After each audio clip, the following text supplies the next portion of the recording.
அடுத்து என்ன பார்க்க போகிறோம் அப்படின்னு பார்த்தீங்கன்னா சமூக பன்முகத்தன்மை இல்லைங்களா. நம்ம ஆல்ரெடி நிறைய கிளாஸில் பார்த்துருக்கோம் சமூக பன்முகத்தன்மை அப்படின்னா என்னென்னு. அதாவது ஒரு தனி மனிதனுடைய மாற்றங்கள் சமுதாயத்தில் எந்த மாதிரியான மாற்றத்தை கொண்டு வரும் அப்படின்ட்டு இல்லைங்களா. சமுதாயம் அப்படின்னாலே என்னென்னா தனி மனிதன் தான் இல்லையா. நம்மளுடைய பிரதிபலிப்பு தான் சமுதாயத்தில் மாற்றங்களை கொண்டு வரும். தனிமரம் அதுதான் சொல்லுவாங்க, தனிமரம் தோப்பாகாது அப்படின்னு சொல்லுவாங்கல்ல, அந்த மாதிரி. ஸோ அந்த மாதிரி ஒரு தனி மனிதனுடைய மாற்றம் சமுதாயத்தில் எந்த மாதிரியான மாற்றங்கள் கொண்டு வருது அப்படின்னு நம்ம நிறைய ஏற்கனவே நம்ம பார்த்துக்கலாம் இதை பற்றி. ஸோ உங்களோட கருத்து நீங்கள் என்ன சொல்ல வரீங்க அப்படிங்கிறத பற்றி நீங்கள் சொல்லுங்கள். உங்களோட கருத்து என்ன, சமூக பன்முகத்தன்மையில் எந்த மாதிரியான மாற்றங்கள் கொண்டு வருது, அந்த மாற்றத்தினால கல்வியில் என்ன மாதிரியான மாற்றங்கள் ஏற்படுது, அதாவது இண்டிவிஜுவல் பர்சன் தனி மனிதனுடைய வாழ்க்கையில் எந்த மாதிரியான மாற்றங்கள் ஏற்படுது அப்படிங்கிறத பற்றி நீங்கள் உங்களுடைய கருத்தை ஒருத்தராக சொல்லுங்கள். சரிங்களா. இருக்கணும். ஆனால் எல்லாமே இப்போது தொழில் செய்யணும் அப்படின்னோட எதுவுமே ஒரு சட்டமாக போடவே இல்லை கிடையாது. ஆனால் அவங்க அப்படியே அப்படியே வந்துருச்சு பார்க்க போயிட்டாங்க. இவங்க தான் ஸ்கூலுக்கு போய் ஸ்கூலுக்கு இவங்க தான் கல்வி இவங்க தான் வேலைக்கு போகணும் அவங்களே செட் பண்ணி வச்சுட்டு இது பண்ணிட்டாங்க. அவங்கன்னா அவங்களாம் போய் நம்ம இப்படி தான் இருக்கணும் அப்படிங்கிற அவங்களாம் வந்து கரெக்டாக ஆழமாக பதிஞ்சிருச்சு. அதுலேருந்து அவங்களும் வெளியே முயற்சிக்கவும் அடைகிறாங்க. நீங்கள் உங்களோட கருத்து என்ன மாதிரி இருக்கு, நீங்கள் என்ன நினைக்கிறீங்க? பன்முகத்தன்மை பல வகைப்படும். ஆனால் மொழி அடிப்படையிலும் பன்முகத்தன்மை இருக்குது. இப்போ சுதந்திரத்துக்கு பிறகு மொழி பல்வேறு 22 மொழி அப்படின்னெல்லாம் சொல்லப்படுறாங்க. ஆனால் ஒவ்வொரு ஜாதி அடிப்படையில் மொழி பேசுகிறாங்க. முக்கியமாக மொழி அடிப்படை பன்முகத்தன்மை எப்படி வளர்ச்சிப்படுது, சுதந்திரத்துக்கு பின்னாடி வளர்ச்சிப்படுது. மொழி அடிப்படையில் மாநிலங்கள் மாவட்டங்கள் அப்படியெல்லாம் பிரிக்கப்பட்டிருந்துச்சு. அது மொழி அடிப்படையில் இப்போ இந்த சமூகத்தில் இங்கே தான் இருக்கிறவங்களுக்கு பன்முகத்தின் அடிப்படை பிரித்து வச்சுருக்காங்க. இந்த மொழி பேசுறவங்க இங்கதான் வாழணும் அப்படிங்கிறது அதை விட்டு அவங்க அடுத்த மாநிலத்துக்கு போக முடியாத ஒரு பற்றி இந்தியாவிலேயே இந்த சுதந்திரத்துக்கு பின்னாடி மொழி பன்முகத்தன்மை அதிகமாக இருக்கு.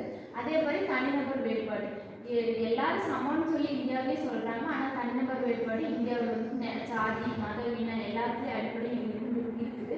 இப்போ வட மாநிலங்கள் இங்கே பொழைச்சா கூட அவங்களோட உணவு சிக்கன் அந்த கோதுமை பொருட்கள் தான் இருக்குது. ஆனால் இந்தியாவில் இருக்கிற மக்கள் அரிசி பருப்பு அதைத்தான் இன்னும் சாப்பிட்டு இருக்காங்க. அது அவங்கவுங்களுக்கு தனிநபர் வேறுபாடு பன்முகத்தன்மை மூலம் அதிகமாக இருந்துட்டு தான் இருக்குது.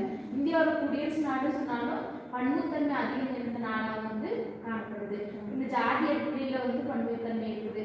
எஸ்சி எஸ்டின்னு சொல்கிறாங்க. அவங்களுக்கு சலுகைகள் எல்லாம் வழங்குதுன்னு அரசாங்கம் சொன்னாலும் அவங்களுக்கு அந்த சலுகை இன்னும் கிடைக்கல. அவங்க பன்முகத்தன்மை தனி வேறுபட்ட பிரிவினர் தான் காணப்படுறாங்க.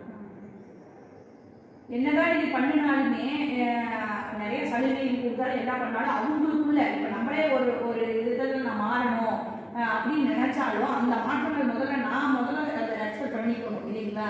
ஸோ நான் இந்த மாற்றத்தை ஏற்றுக்கணும், அது மூலிமா நான் என்னோட ஆட்டிடியூட் அப்படியே கொஞ்சம் கொஞ்சமாக மாற்றணும், என்னோட பிஹேவியர் மாற்றணும். இப்படி மாற்றினாதான் எங்கிட்டிருந்து மாற்றங்கள் ஏற்படும் இல்லைங்களா. ஸோ அவங்க அதை ஏற்றுக்கவே மாட்டேங்கிறாங்க.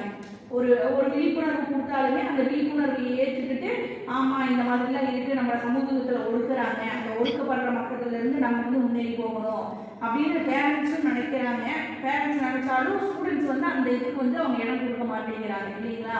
அவங்களுக்கும் உணர்வு வரமாட்டேங்குது. நான் படிக்கணும், நல்லா படித்து ஒரு பொசிஷனுக்கு போகணும், எல்லாத்துக்கு முன்னாடி நம்ம நல்லா இருக்கணும், அப்போ தான் நம்மளை மதிப்பாங்க, ஈக்குவலாக நினைப்பாங்க அப்படிங்கிற மாதிரி அவங்க நினைக்க மாட்டேங்கிறாங்க. அவங்க இனியும் அவங்க இப்படி தான் அவங்க எப்படி சமூகம் எப்படி நிர்ணயிச்சு வச்சிருக்குதோ இவங்கன்னா இந்த ஏரியாவில் வாழக்கூடிய மக்கள்லாம் இவங்க இப்படி தான் இருப்பாங்க, இந்த ஜாதி இந்த மதத்தை ஃபாலோ பண்ணுறோன்னா இப்படி தான் இருப்பாங்க அப்படின்னு நிர்ணயிச்சிருக்கோம். அவங்களும் அதை அப்படியே என்ன சொல்கிறது ஊர்ஜிதப்படுத்த மாதிரி அவங்களோட நடவடிக்கையும் அதே மாதிரி தான் இருக்குது. அவங்களுக்கு ஒரு மாற்றங்களோ விழிப்புணர்வோ அவங்க ஏற்றுக்கக்கூடிய மனநிலைமை இல்லை. இதுதான் ஒரு பெரிய காரணமாக இருக்குது அப்படின்னு சொல்கிறாங்க. சரிங்களா. ஸோ சமூக பன்முகத்தன்மை அப்படிங்கிறது சமுதாயத்தில் என்ன மாற்றங்கள் இருந்தாலும் அது தனி மனிதன் மூலியமாக தான் அந்த மாற்றங்கள் ஏற்படுது. அதுக்கு நம்ம அரசாங்கமும் சரி நம்மளுடைய கல்வியாளர்கள் சிந்தனையாளர்கள் எல்லாருமே அதுக்கு நிறையா விதமான விழிப்புணர்வு கொடுத்துருந்தாலுமே இவங்க ஏற்று அந்த மனப்பான்மையை ஏற்றுக்கிட்டு அந்த சமுதாயத்தில் மாற்றத்தை ஏற்படுத்தி கொண்டு வர்றதுக்கு இவங்க யாரும் முன் வந்தாங்கன்னா அந்த மாற்றத்தை நம்ம கொண்டு வர முடியும். எல்லாரும் ஒழிச்சு எல்லாத்துக்கும் ஒருங்கிணைந்த கல்வி அப்படிங்கிறத கொடுக்க முடியும். கல்வியிலையும் சரி செய்கிற தொழிலையும் சரி வாழக்கூடிய இடத்துலையும் சரி எந்த பாகுபாடும் இல்லாமல் நம்மளால வாழ முடியும் இல்லைங்களா. அந்த கருத்து தான் நம்மளால இது பண்ண முடியும். சரிங்களா?